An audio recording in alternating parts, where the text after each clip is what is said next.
When diagnosed with ovarian cancer, I had two choices: let the disease take my life, or put my life in the hands of magical medical men. So I took a leap into the world of chemotherapy, a walk on the wild side, allowing my body and mind to be taken over for many solitary, scary hours, with poison running through my veins, questions racing through my mind. Who are these unsung heroes responsible for giving us the greatest treatment in Western medicine and for giving me a second chance? This is my journey of discovery.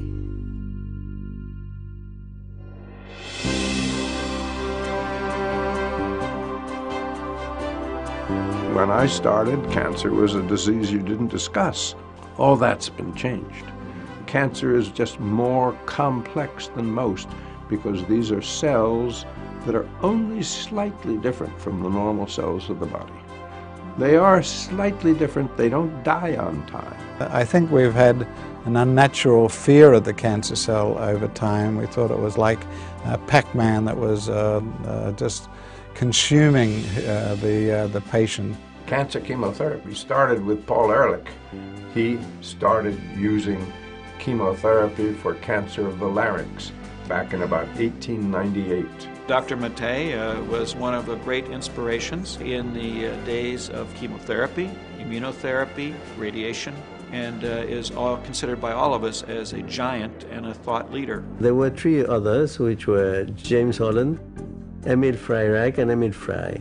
And those four persons, I think that they were really the soul of the chemotherapy.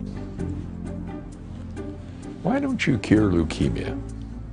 The three of us did the first study in combined chemotherapy of children with acute leukemia. The decade between 1955 and 1965 actually revolutionized medical research in this country, and it had an impact around the world.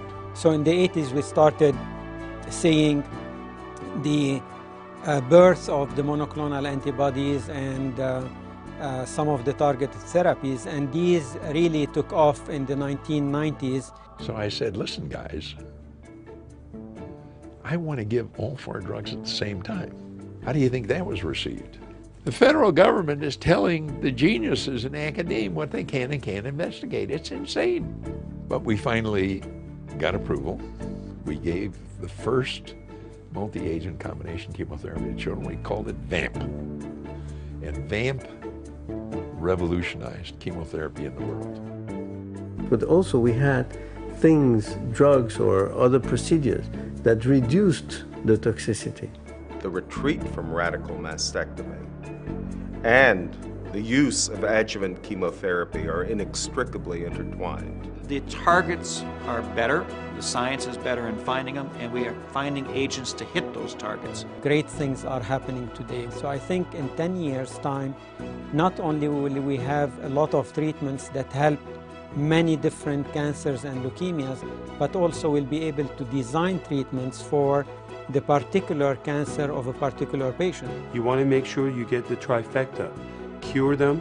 When you put the science and the experience along with the technology all in one room, that's the kind of magic that the patients are looking for, and we're capable of doing that.